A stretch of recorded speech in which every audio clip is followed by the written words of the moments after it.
Bismillah, walhamdulillah, wa salatu wassalamu ala rasulillah, wa ala alihi wa sahbihi wa wala, amma ba'd.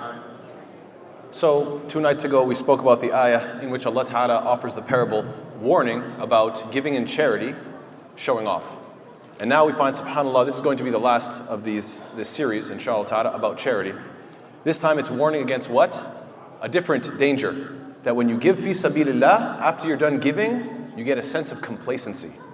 You get a sense of, oh, I gave so much, I'm a good person. Then shaitan comes in, your nafs comes in, you start to become arrogant, and then subhanAllah, you slip and you get worse and you get worse. And then everything that you did that was good can become destroyed. So what is the parable?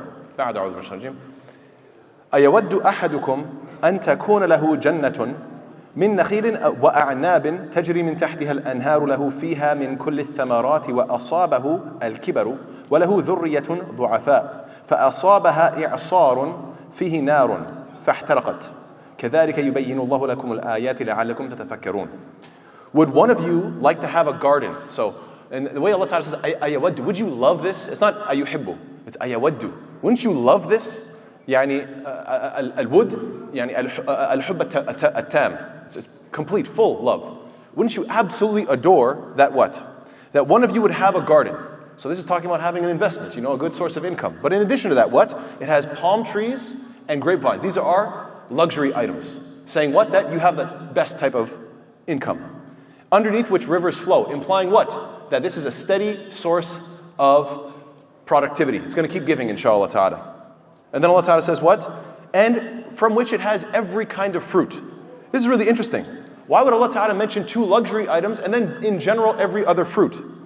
Because it seems to be the case that the charitable person, the one who's giving fi sabilillah, he knows how his money is helping certain people, but then it helps in ways that he doesn't know. So subhanAllah, it's as if Allah Ta'ala is saying, you giving in charity, that is accepted, maqbool, inshaAllah. It is a good charity, fi sabilillah, you're giving it, and that's fantastic. And you're giving it in ways that you know it's going to have a big reward with you in the afterlife, because you know you're helping people. You can see how you're helping people. But it's also helping people in ways that you don't understand. So Allah says the specific and then the general. It seems to be the case that this is what's being implied. Allah Ta'ala is painting this beautiful scene. And all of us would say, yes, we really love that. But then comes the next part. وَأَصَابَهُ الْكِبَرُ. But then this person reaches old age. وَلَهُ ذُرِّيَّةٌ ضُعَفَاءُ. And his offspring are weak. So what does this imply? That this person is actually in a position now of vulnerability. They can't keep working on their income.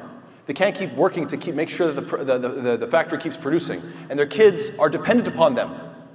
And so they can't do this work anymore. They are in the state of vulnerability. And what is this representing? This is representing you getting older and eventually you're going to die and stand before Allah subhanahu wa ta'ala. And you're going to be in the most state of what? Vulnerability. You're going to be in the biggest state of need that you've ever experienced.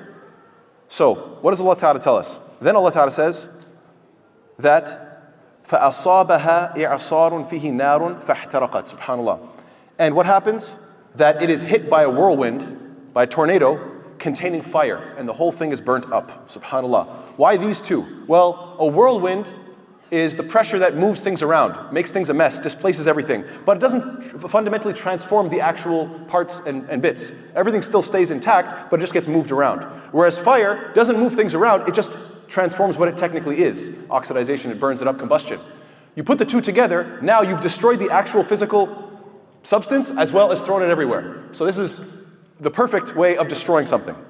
And what is this basically describing? This devastating combination is describing the danger that we all have to be very wary of this Ramadan and in our lives in general. We have to be very, very wary of what? This ujub. See, 2 nights ago we talked about ar-riya. Ar-riya is showing off. You're giving fi sabilillah so that everybody can see you. After Allah Ta'ala addressed that in the previous parable, or 2 parables ago, now Allah Ta'ala is saying, watch out for ujub, narcissism. Ujub, complacency, feeling proud of yourself, being happy. Oh, look at me. I'm not showing off to anybody else, but I know I'm the man. I'm the best because I gave so much. And that makes you complacent. Then shaitan comes in, as Ibn Abbas, he interprets and says, then shaitan comes in and makes this person ruin all of his good deeds. As he gets older and older in life, he just keeps on doing more and more evil and he completely destroys his deeds. So may Allah protect us from all of this. There's a second alternative interpretation, and I'll finish very quickly, inshallah ta'ala.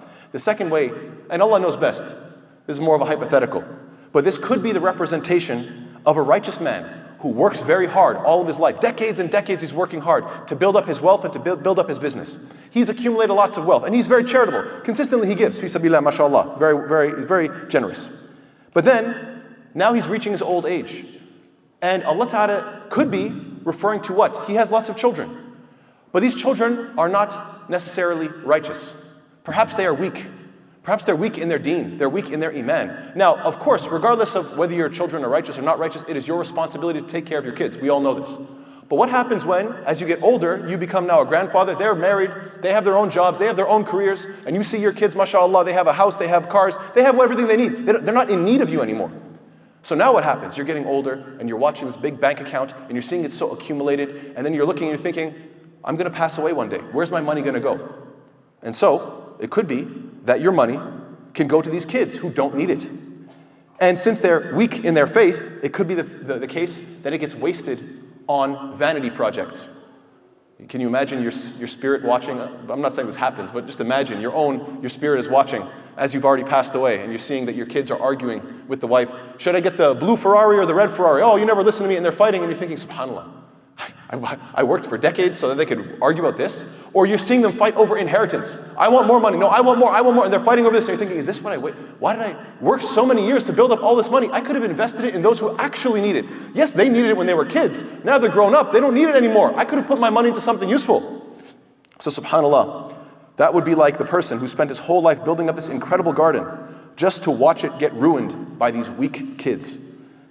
These dhurriyah, du'afa. May Allah Ta'ala protect us. So, another alternative is to do what? Is that you can invest your money into those who actually need it and watch your reward multiply and multiply and multiply in the hereafter. If you've done your job as a father, if your kids have grown up, if they are independent, then you might want to ask yourself, what is the best way that I can invest? I know they were in need, but they're no longer in need. Who is in need today? I've already done my job for them. Who is in need today? How can I invest in them? May Allah Ta'ala make us of those who invest in the akhirah. May Allah Ta'ala make us of those where we never see that our investments get wasted. Jazakumullah khairan. Wassalamu alaikum wa rahmatullahi ta'ala wa barakatuh.